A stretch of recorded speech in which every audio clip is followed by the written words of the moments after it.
ధ్యాయతో విషయాన్ పుంసః సంగస్తేషుపజాయతే సంగాత్ సంఛాయతే కామః కామాత్ క్రోధోభిజాయతే క్రోధాత్ భవతి సమ్మోహః సమ్మోహాత్ స్మృతివిభ్రమః స్మృతిభ్రంశా బుద్ధినాశో బుద్ధినాశాత్ ప్రణశ్యతి బుద్ధినాశాత్ ప్రణశ్యతి. మానవుడు విశేషింతన చేస్తూ ఉంటే అటువంటి మానవునికి విషయములందు ఆసక్తి ఏర్పడుతుంది.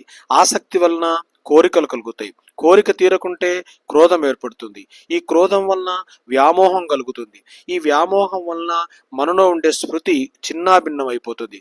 కాబట్టి ఎవరికైతే స్మృతి మానవ మేధస్సులో స్మృతి కోల్పోతాడో, స్మృతి భ్రష్టమైనందువలన బుద్ధి అనగా జ్ఞాపక శక్తి నశిస్తుంది. అంటే మానవుడు మెదడులోని స్మృతిని కోల్పోతే జ్ఞాపక శక్తి నశిస్తుంది. అటువంటి మానవునికి బుద్ధి ఎప్పుడైతే నాశనం అయిపోతుందో ఆ స్థితి నుండి పోయి మనిషి అధోగతి చెందుతాడు. కాబట్టి విషయాల గురించి మానవుడు ఎప్పుడూ ఆలోచన చేయకుండా ఉండాలి. ఒక విషయం గురించి ఆలోచన చేస్తూ ఉన్నాం అనుకోండి, విషయం అంటే స్త్రీ సౌఖ్యము, మాంసం తినాలి, చికెన్ తినాలి, మటన్ తినాలి, ఉద్యోగం చేయాలి, వ్యాపారం చేయాలి, ఇట్లా రకరకాలుగా ఉంటే దాని మీద ఆసక్తి కలుగుతుంది.